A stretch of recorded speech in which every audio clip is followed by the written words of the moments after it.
Y el Señor nos concede la oportunidad de seguir avanzando en nuestro estudio de la primera epístola de Pablo a los Corintios. Y quiero invitarle, por favor, que vaya allá al capítulo 4.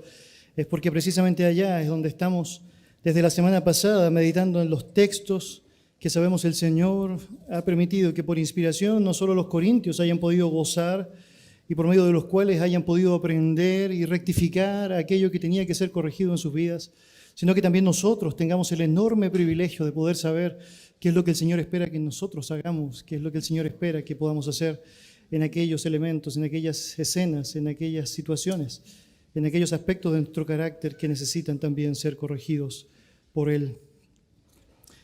Yo no necesito persuadirle a usted para que francamente estemos de acuerdo en que el diagnóstico es claro. Existe una crisis a nivel general de lo que significa el liderazgo. Esto es una crisis que sabemos no solamente implica aquellos aspectos que guardan relación con la política, sociales o familiares. Sabemos también tiene acciones concretas en lo que significa o implica la crisis en medio de la Iglesia de Cristo.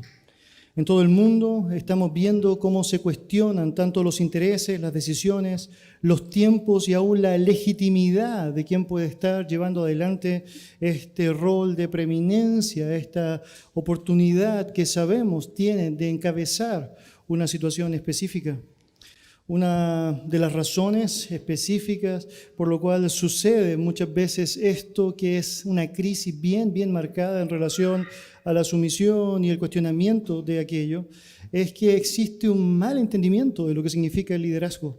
Obviamente existe un rechazo a la verdad de Dios y muchos están tratando de inventar sus propias maneras de ejercer el liderazgo en el ámbito en donde están establecidos. Pero tristemente debemos decir, muchas veces las propias iglesias no tenemos allá, por nuestra propia ignorancia, la disposición a reconocer qué es lo que Dios dice que debe ser una marca importante en el liderazgo, qué es lo que señala la palabra debe ser aquellas marcas del carácter que deben ser manifestadas en aquellos que llevan adelante este tremendo privilegio y también sin duda esta tremenda responsabilidad. Cuando pensamos en Jesucristo y lo que fue su ministerio terrenal, notamos que Él estableció con claridad elementos que debían ser asumidos por todos aquellos que quisieran establecer en algún momento un lugar de preeminencia. Dice Mateo 20, versículos 25 al 28, lo siguiente: ¿Sabéis que los gobernantes de las naciones se enseñorean de ellas y los que son grandes ejercen sobre ellas potestad? Mas entre vosotros no será así, sino que el que quiera hacerse grande entre vosotros será vuestro servidor. Y el que quiera ser el primero entre vosotros será vuestro siervo. Como el Hijo del Hombre no vino para ser servido, sino para servir y para dar su vida en rescate por muchos. A diferencia de la norma popular que nos quiere hacer entender y que naturalmente hace que sea tan tentadora la posición del liderazgo, en donde se enfatiza el señorío, el orgullo, la popularidad, la autopromoción o el liderazgo a costa de lo que sea necesario, sabemos, la palabra del Señor ha establecido parámetros que guardan relación directa con el servicio, con la entrega, con el sacrificio, con lo que significa la disposición desinteresada del uno para con el otro. Y para aquello, no solamente las palabras de Cristo, sino que el ejemplo que Él nos refleja es absolutamente fundamental. Es que no se trata de cuánto mandas, se trata de cuánto sirves, según el principio bíblico establecido.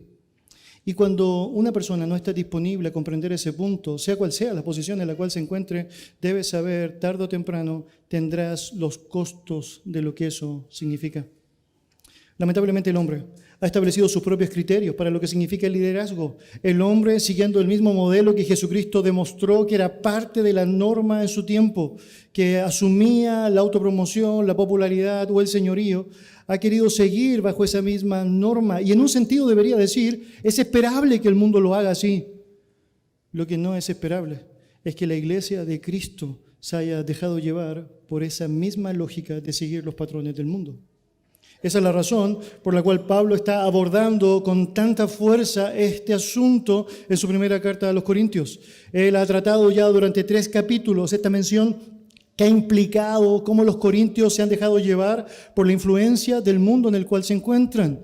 Los griegos llevando adelante estas escuelas de pensamiento en donde los líderes que ellos consideraban preeminentes trataban de competir los unos para con los otros, ahora era llevado a la iglesia y ellos sin la autorización de sus propios líderes estaban usándolos como causa para disensión. Yo soy de Pablo, yo soy de Apolos, yo soy de Cefas, yo soy de Cristo. Eran los elementos allá descritos. Y en ese contexto, obviamente Pablo necesita decir, eso está mal. Eso está muy mal, eso no corresponde. Y a lo largo de 3 capítulos ha estado dando evidencias de por qué eso es incorrecto.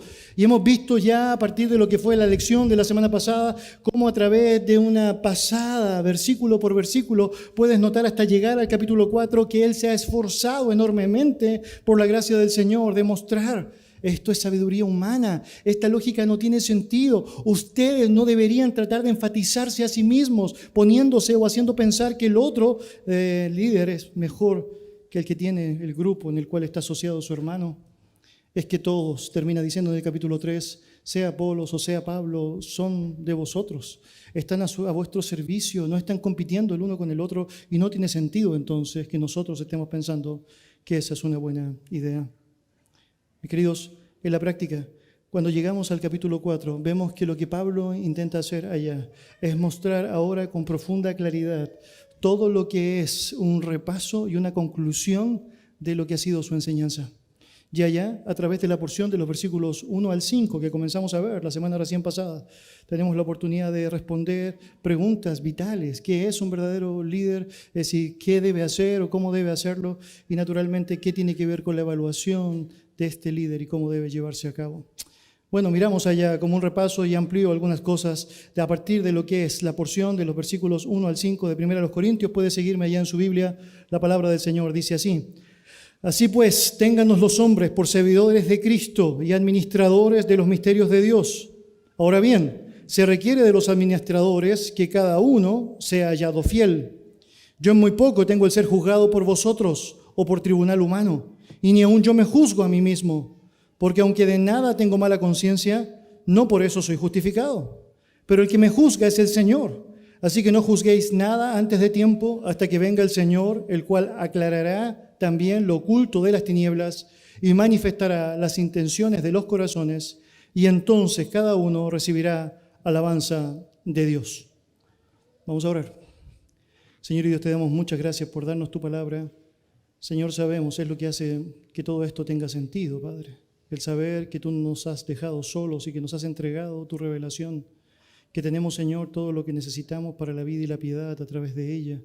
Y que, Señor, tú te encargas de transformar el alma, hacer sabio el sencillo, alumbrar los ojos de nuestro entendimiento por medio de ella.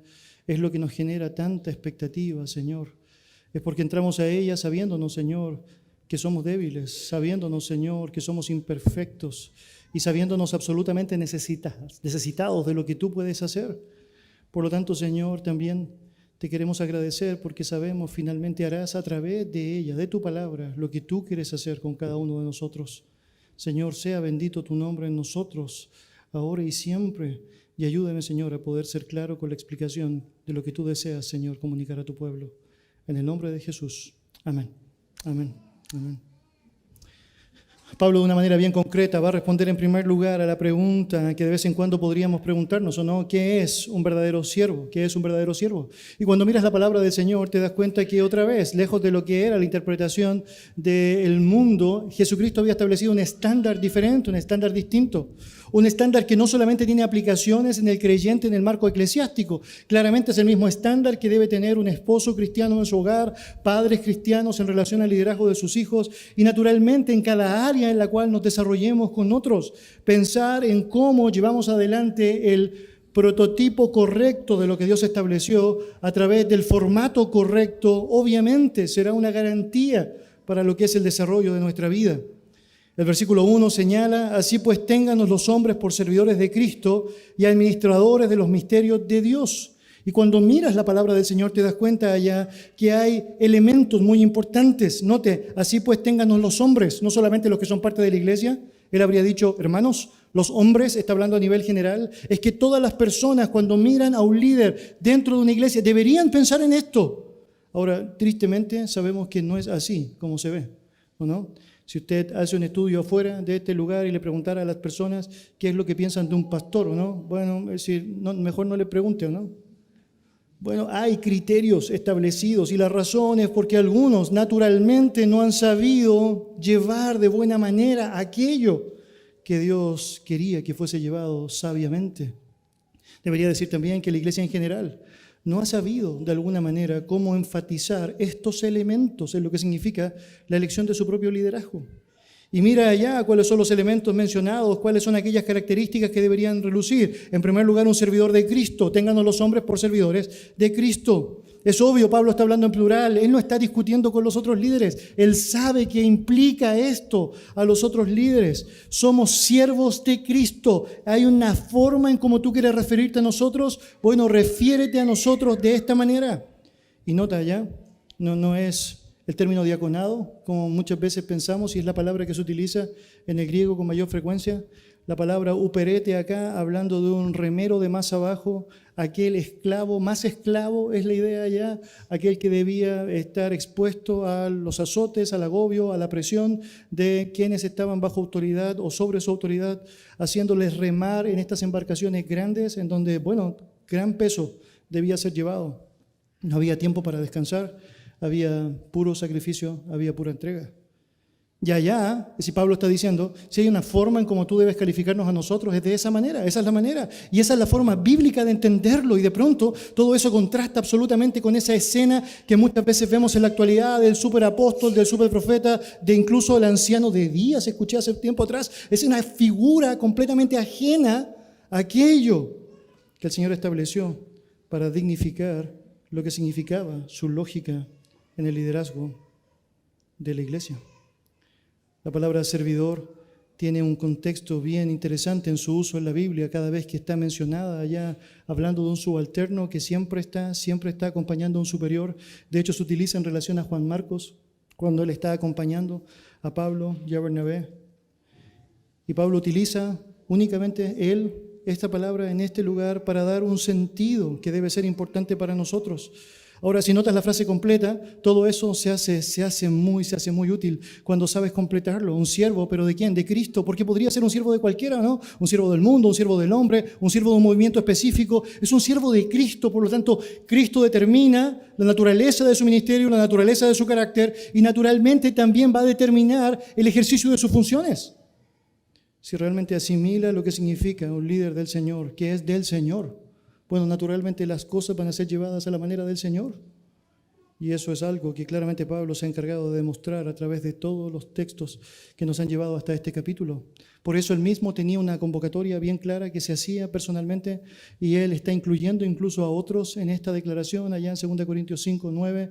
Por tanto, procuramos ausentes o presentes serle agradable. Es porque se trata de él, es porque él debe tener la preeminencia, es porque él es nuestro Señor. Por lo tanto, a Él toda nuestra gloria. Una segunda característica que aparece descrita en la Biblia tiene que ver con el ser un administrador de los misterios de Dios. Y otra vez esa palabra muy interesante, es una palabra que podría ser bien traducida para nosotros como un mayordomo. Y recuerdo, probablemente usted podría recordar la escena, estamos hablando de alguien que cuida todo como si fuera de Él, pero no es de Él. Esta es la idea, que administra absolutamente todo lo que tiene que administrar para que el dueño de la casa esté contento, pero sabe que él no es el dueño de la casa.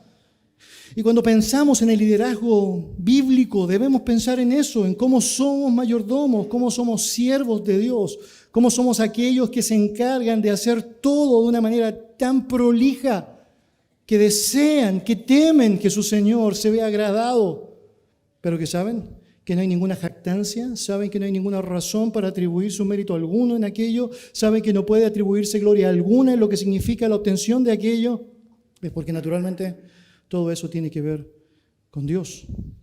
La palabra misterios, que alude a algo que había sido oculto y que ahora está siendo revelado, hablando específicamente de la revelación divina, es como los hombres de Dios tienen la misión de parte de Dios de poder compartir la verdad de Dios como claramente si fuera su propia verdad, pero saben que no es su verdad, es la verdad de Dios, por lo tanto la comunican con fidelidad sin tratar de que nada sea adulterado o cambiado en el ejercicio de su propagación, de su comunicación. Un ministro entonces que no estudia la palabra de Dios no puede enseñar correctamente la palabra del Señor. Bajo su cuidado la oveja hambrienta va a mirar y va a esperar y no va a tener absolutamente nada. No puede recibir alimento correcto porque francamente él no ha asimilado lo que eso involucra.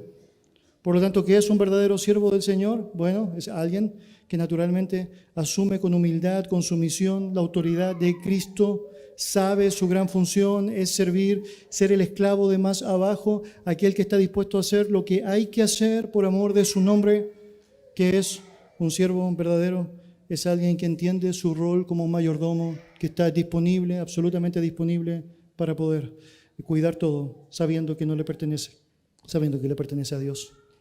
Segunda pregunta, ¿cómo debe ser un verdadero siervo? Y allá tenemos, versículo 2, mira lo que dice el texto. Ahora bien, se requiere de los administradores que cada uno sea hallado fiel. Y la fidelidad, sin duda alguna, es una marca fundamental dentro de lo que significa el ser un buen siervo y ser un buen mayordomo. Es decir, un mayordomo infiel no tiene sentido. Y tienes algunas parábolas de Jesucristo que nos enseñan mucho sobre eso. Un siervo que francamente no está viviendo lealmente hacia su autoridad. Bueno, tienes un gran problema. Es que un siervo del Señor no es caracterizado en la Biblia por ser más creativo, ni por ser más espontáneo, ni tampoco por tener un carisma que sea completamente predominante. Un siervo del Señor será catalogado por Dios por su fidelidad, por su fidelidad. Y Él se ha encargado de hacer lo necesario para que esto suceda. Si piensas allá, por ejemplo, notarás cómo dentro de la manifestación del fruto del Espíritu, en Gálatas 5, la fidelidad es una marca trascendente. Cuando el Espíritu Santo tiene el control de tu vida, debes asumir que en la práctica la fidelidad será una expresión que brotará hacia Dios y hacia los demás. No es casualidad que a los santos a los cuales Pablo les escribe, les llama santos, les llama fieles, y es porque de alguna manera Él desea enfatizar que esto que Dios nos permite disfrutar no está simplemente limitado a los líderes eclesiásticos, sino que todos debemos vivir nuestras vidas con fidelidad. A veces la fidelidad del Nuevo Testamento se relaciona con la perseverancia. Allá es donde tienes textos que son probablemente conocidos como en Apocalipsis 2:10 o no, sé fiel hasta la muerte y yo te daré la corona de la vida. Y es porque naturalmente es una demanda para el creyente el perseverar en lo que significa esta fidelidad a su Dios. Y cuando apreciamos las Escrituras, nos damos cuenta cómo los hombres de Dios son resaltados precisamente por aquellas marcas. Tíquico, Epafras, Onésimo, Timoteo, hombres caracterizados por Dios como hombres fieles. La fidelidad sin duda debe ser una marca que debe albergar a todos los creyentes, pero naturalmente es obvio que quien está en el liderazgo de una iglesia debe promoverla de la manera más práctica a través de sus propios actos. Llama la atención el hecho de que en Tito, precisamente Pablo le haya dicho a Tito como parte del carácter de un líder, de un pastor en una iglesia, que debía ser, retenedor de la palabra fiel, tal como ha sido enseñada, para que también pueda exhortar con sana enseñanza y convencer a los que contradicen. Es requerible, naturalmente, que un siervo de Dios pueda enfrentar una fidelidad tan clara ante el texto fiel que lo comunica con fidelidad para que los fieles puedan fielmente responder a ella. ¿Palabra clave? Obvio, ¿no? Fidelidad. Esa es la razón por la cual precisamente Pablo le dice a Timoteo, esto encarga a hombres fieles que sean idóneos también para enseñar a otros. Es porque la marca distintiva de un líder será su fidelidad y lo que hará que finalmente pueda llegar a la presencia del Señor y escuchar aquello, buen siervo y fiel, entra en el gozo de tu Señor. Se ve descrito a través de su perseverancia en no claudicar en aquello que el Señor estableció.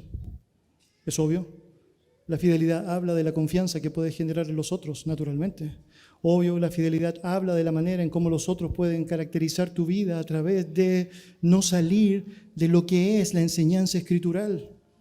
Es obvio que la fidelidad es aquello que nos puede permitir avanzar seguros, pase lo que pase afuera del lugar donde nos encontramos. Llegamos finalmente al último aspecto en el cual profundizamos con mayor detalle en esta jornada. ¿Cómo debería ser entonces la evaluación de un siervo de Dios? ¿Cómo debería ser la evaluación del siervo? Mira allá en tu Biblia, 1 Corintios 4, versículos 3 al 5. La palabra del Señor dice así: yo en muy poco tengo el ser juzgado por vosotros o por tribunal humano, y ni aún yo me juzgo a mí mismo.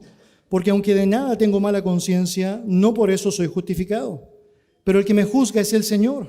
Así que no juzguéis nada antes de tiempo hasta que venga el Señor, el cual aclarará también lo oculto de las tinieblas y manifestará las intenciones de los corazones. Entonces cada uno recibirá alabanza de Dios.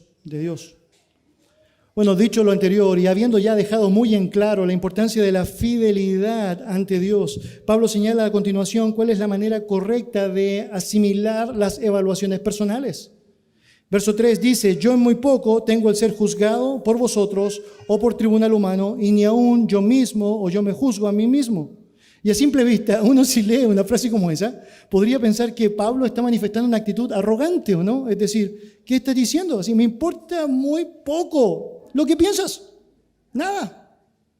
En la práctica, no, nada. Es decir, pero no está diciendo eso. No está manifestando arrogancia. Lo que está haciendo en la práctica es mostrar cuál es el énfasis que debe tener en la vida de una persona, el juicio correcto que Dios debe tener en primer lugar por sobre todo. De hecho, basta con que tú mires allá el contexto para que puedas apreciar lo que realmente está sucediendo acá. Él sabe allá que hay una gran situación que está generando que otros empiecen a ser movidos en cuanto a lo que es la verdad de la palabra santa. Sabe que una manera muy clara para poder lograr aquello es afectando al mensajero, hablando mal del mensajero. Y eso es lo que está sucediendo naturalmente con Pablo. Personas están hablando mal de él. Y él sabe que en la práctica lo que debe hacer es mantenerse firme ante el Señor, fiel ante el Señor, y eso va a determinar la evaluación correcta y no necesariamente lo que las personas pudiesen estar señalando. De hecho, termina diciendo, ni aun yo mismo me juzgo, y con eso pareciera abiertamente que ahora ya no cierra la idea de un hombre orgulloso, pero no es así. Déjeme considerar algunas cosas que usted también debería considerar. Pablo ha sostenido en el verso inmediatamente anterior, ¿no?, el punto de la fidelidad a Dios como lo relevante en el ministerio de su liderazgo. Y ha descrito que una condición para ser un buen siervo de Dios, un buen mayordomo de Dios, es precisamente ser fiel a Dios. Y lo ha mencionado con detalle, ha expresado aquello. De hecho, sabe que naturalmente sería un gran error en su vida sacar la prioridad de la opinión que el Señor tiene sobre eso. Si yo digo soy un siervo del Señor, pero me va a importar mucho más lo que las personas digan de mí que lo que Dios dice de mí, vamos a tener un problema serio, porque la iglesia va a terminar convirtiéndose básicamente en una institución al gusto del consumidor y no de acuerdo a lo que Dios estableció en su santa palabra. Piénselo así. Tenemos ahora la posibilidad de evaluar cómo tú quieres que sea tu líder. Y ahora trata de sacar cualquier concepto de Corintios de tu mente y empieza a colocar allá cuáles son las características de lo que tú quisieras allá, ¿no? Y tendríamos acá una gran escena compleja de un montón de características o atributos que serían muy difíciles de poder cumplir sin transgredir los parámetros que Dios estableció. Es que si eres un siervo de Dios, lo más importante para ti va a ser moverte conforme a los parámetros que Dios estableció, aunque el resto de las personas pudiesen no estar conformes con ello. ¿Recuerdas Pablo en Gálatas? Se enojaron conmigo por decirles la verdad. Así lo dice, literalmente. Es decir, busco agradar el favor de los hombres. Es que si realmente buscara el favor de los hombres, ya no sería siervo de Dios. Por lo tanto, prefiero ser un siervo de Dios. Y sé que mientras sea un buen siervo de Dios, es la idea de Pablo, vas a tener la persona que necesitas tener. Pero cuando empiezo a transgredir aquella realidad, naturalmente lo que empiezas a tener es cualquier cosa menos lo que Dios espera de un siervo del Señor. Uno de los grandes errores de la iglesia, y en particular de muchos líderes, es el hecho de dejarse llevar por las opiniones particulares que las personas tienen. Siempre habrán personas que estarán tratando de decir cómo uno debería ser. Obviamente estamos hablando de parámetros contrarios a la palabra del Señor, o de cómo la iglesia se debería llevar, otra vez, bajo parámetros contrarios a la palabra del Señor. Y allá es donde necesitas establecer dónde estará tu punto. Y esta es la razón por la cual Pablo ha hablado bastante sobre la sabiduría divina y la sabiduría humana, ¿no? Y cómo la sabiduría humana, que tiene un valor en todo aquello que no se utiliza para oponerse a Dios, francamente trata de involucrarse en aquello que tiene que ver con Dios. Y de pronto tenemos un conflicto serio. La iglesia ahora adaptándose al mundo, a las personas, y no haciendo lo que debería hacer como iglesia. Es interesante cómo la influencia de las redes sociales dicen exactamente lo mismo. Y de hecho hay una crítica generalizada al liderazgo en diferentes ámbitos, sea políticos o aún religiosos, en donde básicamente se menciona cómo la gente está gobernando o liderando por medio del Twitter, ¿o no? Lo que el Twitter dice, bueno, es lo que hay que hacer. Pero el Twitter no tiene la verdad absoluta. Es decir, Facebook tampoco la tiene, Instagram tampoco, menos con filtro. Reconózcalo. La verdad absoluta se encuentra en la palabra del Señor.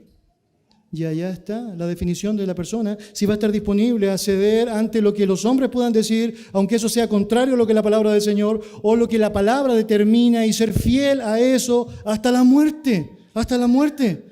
Piénselo así, no solamente tiene que ver con aquellos asuntos que la gente podría tratar de hacerte pensar que debes mejorar.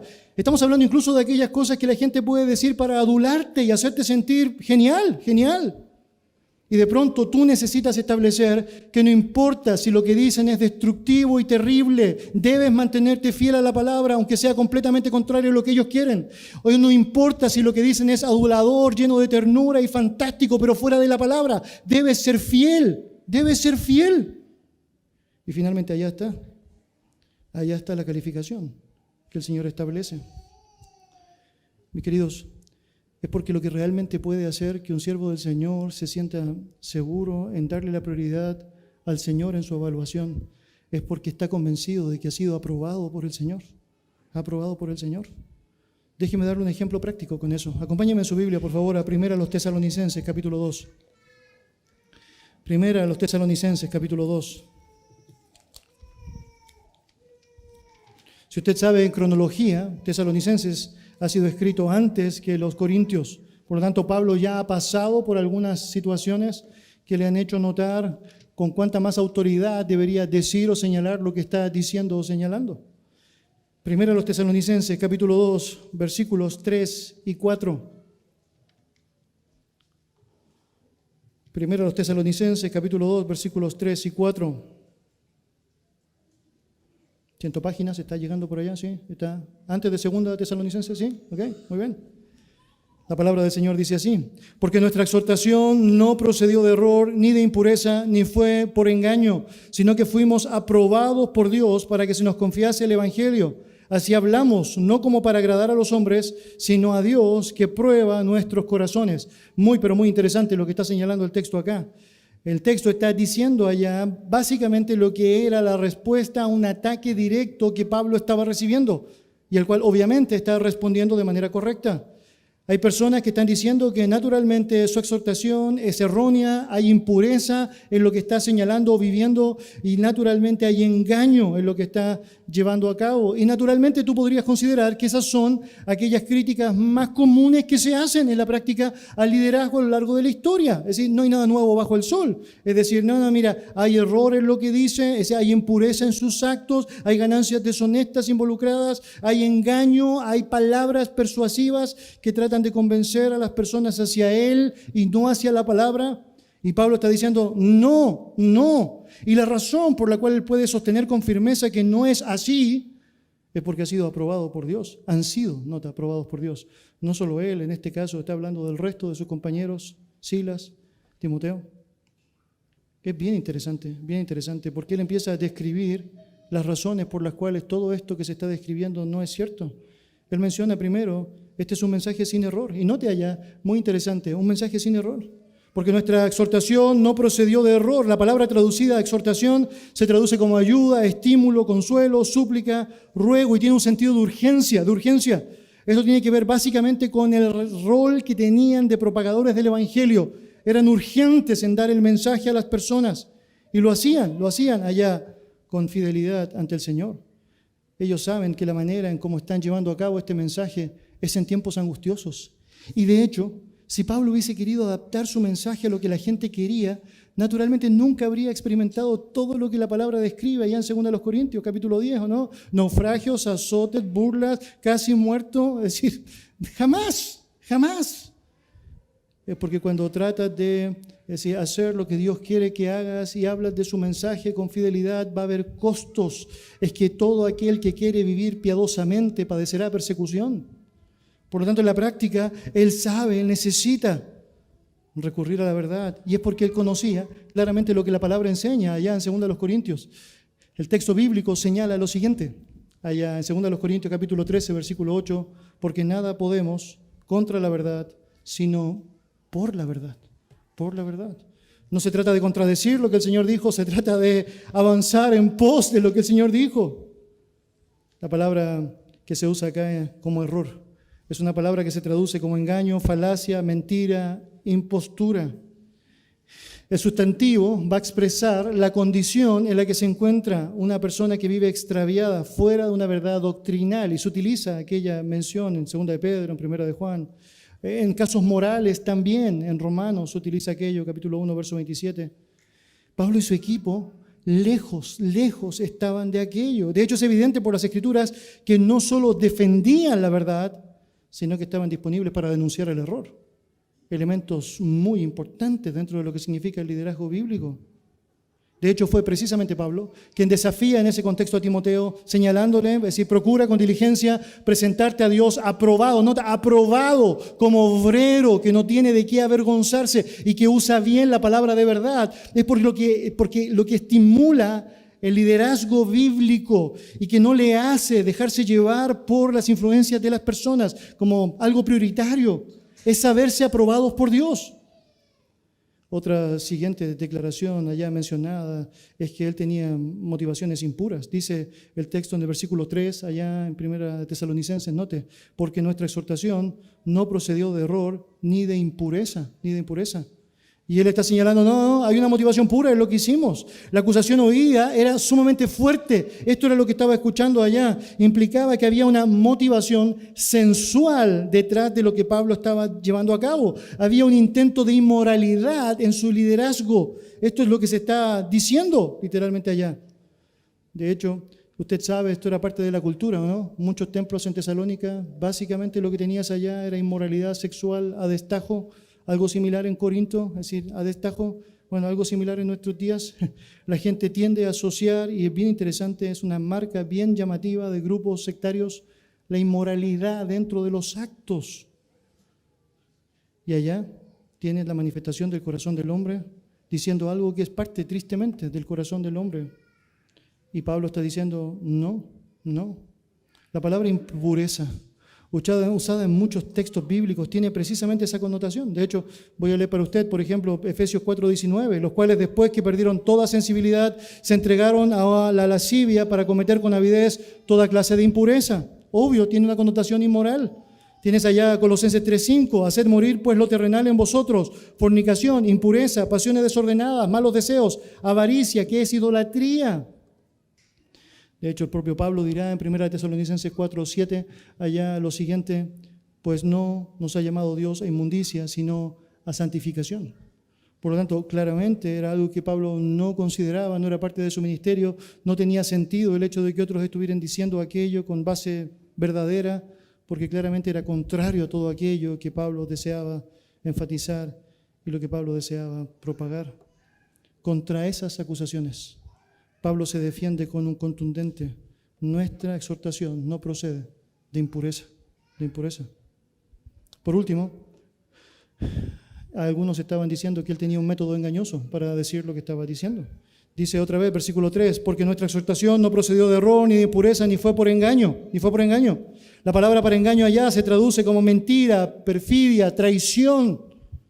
En su origen, la palabra traducida como engaño precedía básicamente del lenguaje de la pesca y se utilizaba particularmente para referirse al cebo que se ponía en el anzuelo para capturar específicamente o pescar algún pez allá.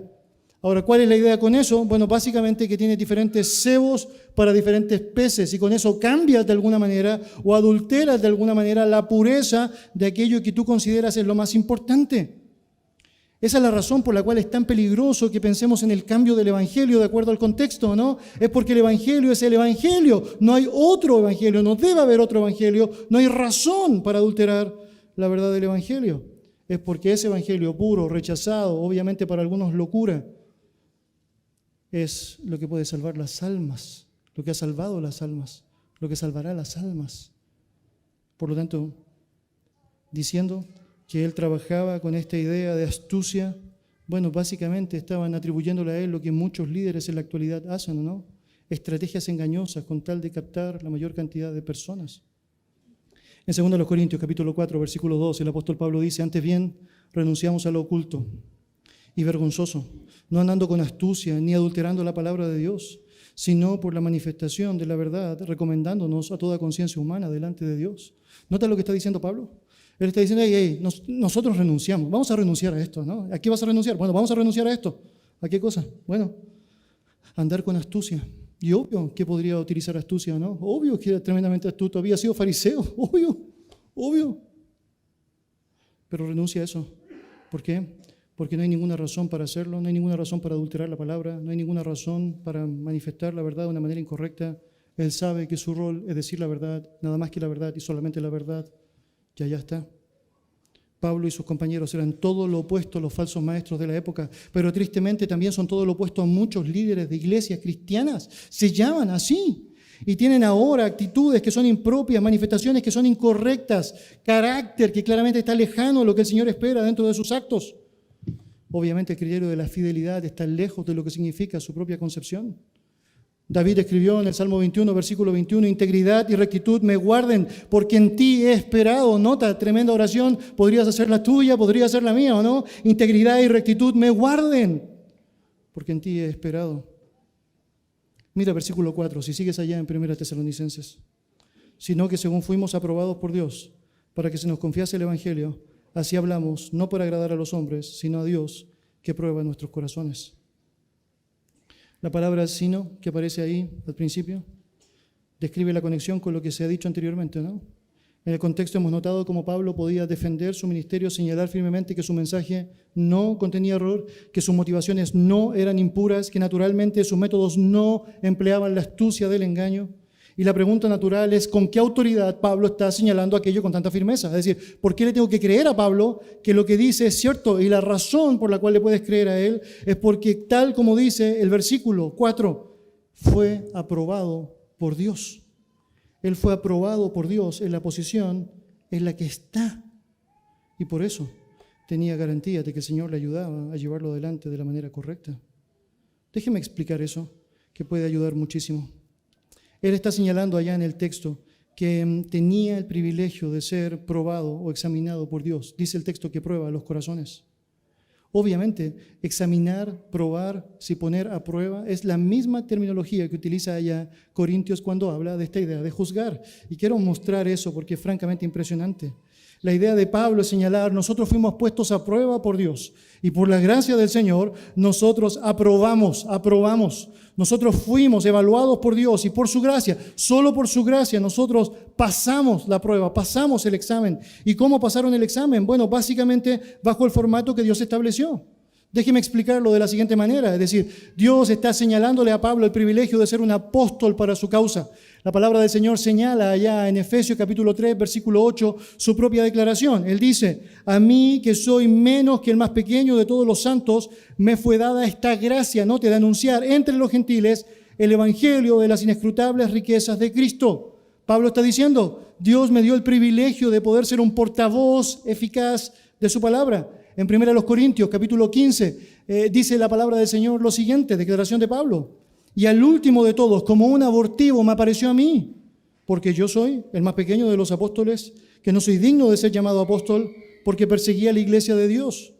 Pero la gracia, o por la gracia de Dios, soy lo que soy, y su gracia no ha sido en vano para conmigo. Antes he trabajado más que todos ellos, pero no yo, sino la gracia de Dios conmigo.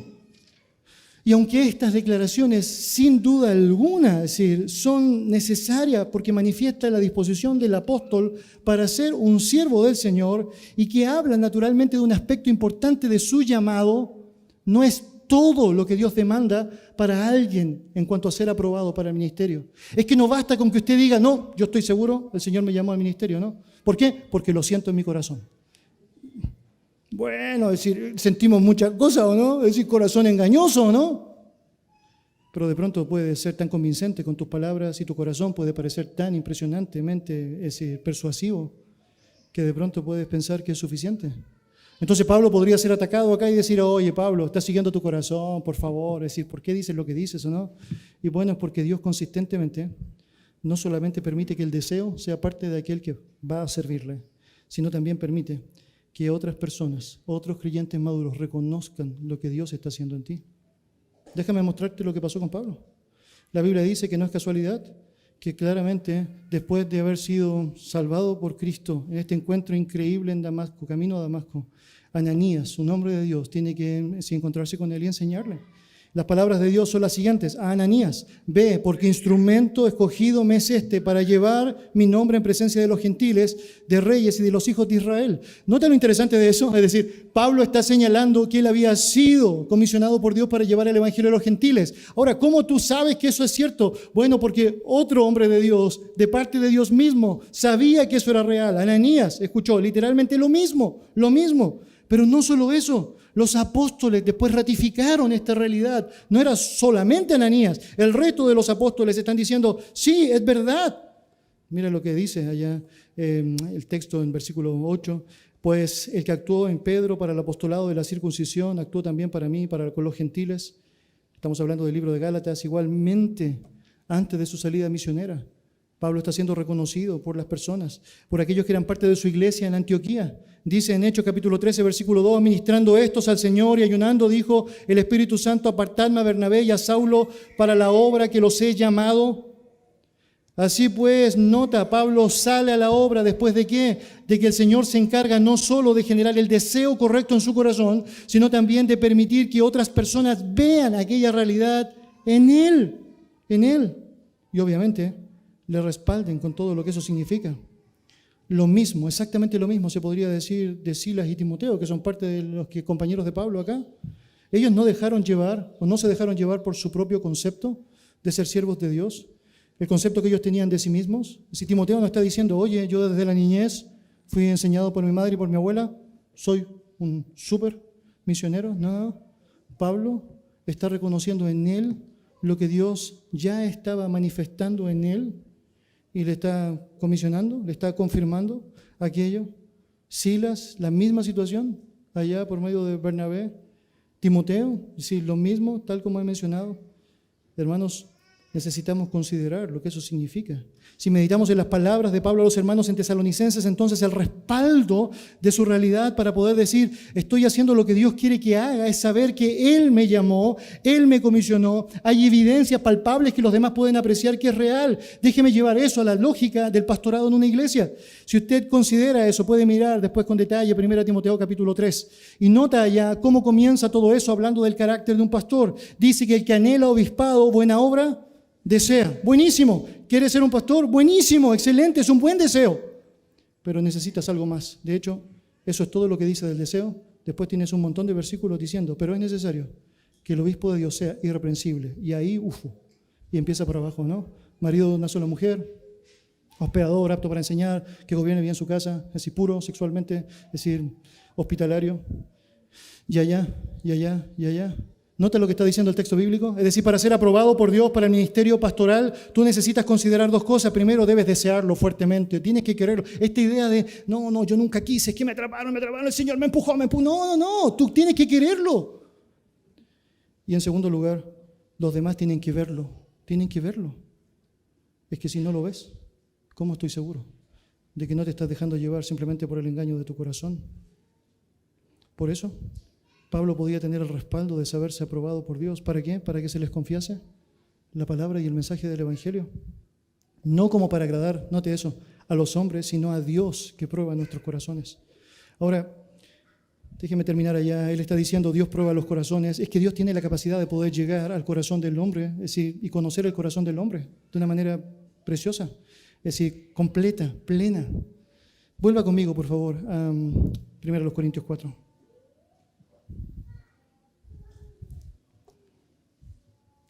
La razón por la cual Pablo podía decir, hey, tengan cuidado con el juicio, es decir, y obviamente deben saber que voy a considerarlo, pero no le voy a dar la misma relevancia que le doy al juicio de Dios, es porque francamente él sabe que el Señor pesa correctamente los corazones. En Jeremías capítulo 17, Dios dice, yo Jehová escudriño la mente, pruebo el corazón para dar a cada uno según su camino, según el fruto de sus obras.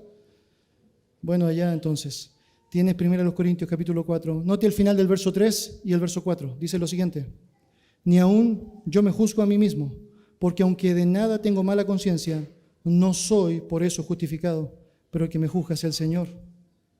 El ser humano tiene la tendencia permanente de estar viéndose a sí mismo de una manera, es decir, superior. No está mirando tanto las deficiencias de su pecado, siempre está tratando de pensar en que es mejor que el otro. Por eso el mismo Pablo debe decir en Romanos 12, ninguno tenga más alto concepto de sí que el que debe tener, ¿o no? Es obvio, ¿o no? Es porque es una tendencia natural el querer ir más allá. Pero él sabe naturalmente que cuando se trata de la evaluación no puede ser objetivo lo que otro te diga en relación a lo que está dentro de tu propio ser, dentro de lo que está en tu propia motivación, como tampoco puede ser tu mismo objetivo al respecto. Entonces él necesita explicar con claridad que esto se trata de algo que implica naturalmente a Dios. Ahora, déjeme decir eso, no hay ninguna razón bíblica por la cual tú no puedes ir donde un pastor a acusarle cuando hay un pecado establecido. De hecho, Dios estableció un proceso para eso, 1 Timoteo 5. Y en la práctica lo que está establecido allá es claro cómo debes tratar un pecado evidente, marcado, que está siendo llevado adelante y que claramente blasfema el nombre de Cristo dentro de una congregación local. Estamos hablando acá específicamente de aquello que tiene que ver con prejuicios, aquello que Dios no considera como algo correcto, aquello que yo pienso que a lo mejor está en ti y que está mal.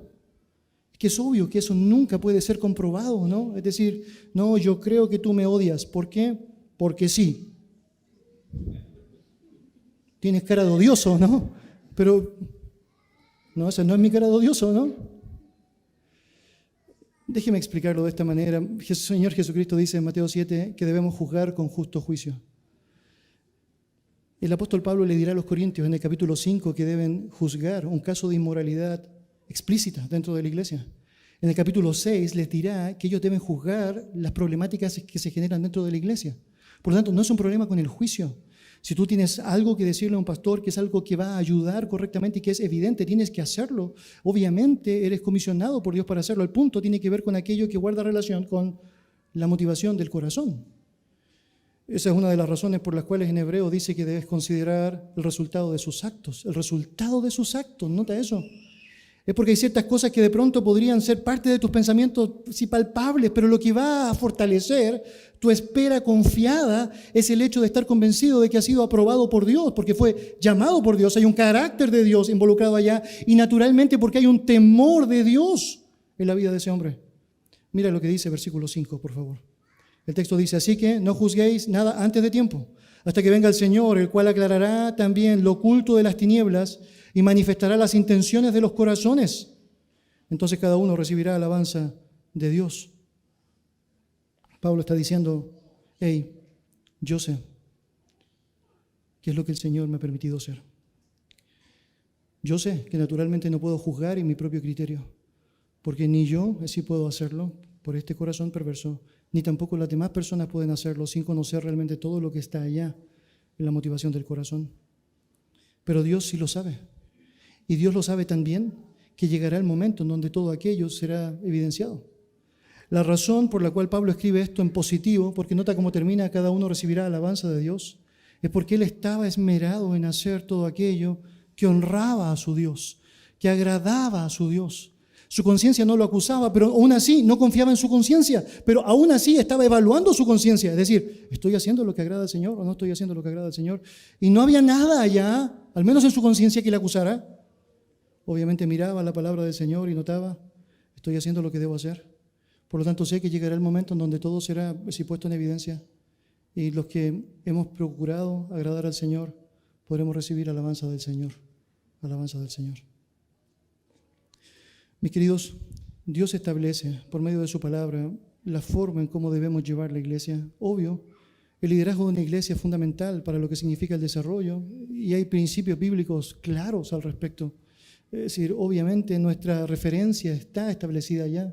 Y aunque todos deberíamos tener las características de Timoteo 3, por alguna razón, el Señor estableció al pastor como el que tenía que tener allá por nombre estas características. Es porque en la práctica hay un ministerio modelador, hay un ejemplo que se debe llevar, del cual pudieses querer escapar, pero francamente no debes hacerlo, porque honestamente vale la pena honrar al Señor y agradar al que te tomó por soldado. Pero cuando lo haces, cuando lo llevas a cabo, debes tener una clara concepción de lo que significa quién es tu Señor, a quién estás sirviendo, a quién estás adorando, de quién es la iglesia. Y cuando eso está establecido, puedes servir con integridad y sin temor. Y tu iglesia no tiene un gran problema al ver que estás haciendo algunas cosas que no eran normales de ver, porque sabe que tienes que servir y lo haces. Y puedes ser un mayordomo y tratar con responsabilidad, con cuidado, con firmeza, todas las cosas que están bajo la administración tuya, pero que no son tuyas. Por lo tanto, no te apropias de aquello, no abusas de aquello, no usurpas de aquello. Y naturalmente sabes que cuando llega el momento de evaluar tu propia vida, no eres tú el que califica eso. No, estoy súper bien, ¿no? Mi mejor momento, ¿no? No son los otros los que pueden hacerlo con completa objetividad, sobre todo cuando tiene que ver con las intenciones de tu corazón. Es Dios y tiene que provocar temor. Tiene que provocarte temor. Es porque Él sabe. Y Él va a aplicar la sentencia en el tiempo que lo tiene determinado. Pero si lo has hecho bien, va a permitir que disfrutes la alabanza de su gloria, diciendo otra vez: buen siervo y fiel, entra en el gozo del Señor. Vamos a orar. Señor Dios, gracias por darnos tu palabra, Señor, nos bendices con ella. Señor, gracias porque nos das luz y claridad, Padre, y Dios, no quisiéramos escaparnos, Padre, de lo que esperas de nosotros. Y Señor, nos compromete, claro que nos compromete. Es decir, nos hace personas responsables el hecho de estar evaluando todo lo que se está haciendo, Señor. Y queremos hacerlo a la luz de tu verdad. No quisiéramos dejarnos llevar simplemente por nuestros criterios, Señor, tan efímeros, pasajeros y muchas veces, Señor, tan impropios. Quisiéramos, Señor, que fuese tu verdad y nada más que tu verdad, aquello que nos haga, Señor, notar lo que debe ser, Señor, parte de nuestra acción, parte de nuestro accionar. Señor, te pido nos ayudes a poder pensar en la importancia del liderazgo bíblico. Y, Señor, te ruego de todo corazón me ayudes, por favor, a poder reflejar lo que tú quieres, Padre. Pero, Señor, también te ruego por aquellos que tú vas a levantar en medio de esta congregación para ser otros pastores, otros líderes, otros siervos tuyos, por tu gracia, Padre. Para que podamos tener el mismo sentir, para que no queramos defraudar tu nombre, para que no queramos ser infieles a ti, para que no queramos, Señor, afectar a nuestros hermanos. Y para que antes de cualquier proceso, etapa o circunstancia, Señor, estemos convencidos que es por ti y para ti, Señor, y a pesar de lo que suceda, el hecho de avanzar. Pero, Señor, te pido también por la congregación, es porque la fidelidad, Señor, no se excluye simplemente para algunos, no se aparta simplemente para unos tantos. Todos somos demandados a ser fieles a aquella verdad que tú nos has compartido, Señor. Y obviamente, Padre, nos demandas integridad. Y, Señor, te ruego, nos ayudes a poder ser íntegros y poder reflejar esa integridad. Dios y Padre amado, gracias por darnos la oportunidad de tener tu palabra fiel. Ayúdanos a ser fieles al escucharla, fieles al enseñarla, fieles, Señor, a vivirla. En el nombre de Jesús. Amén.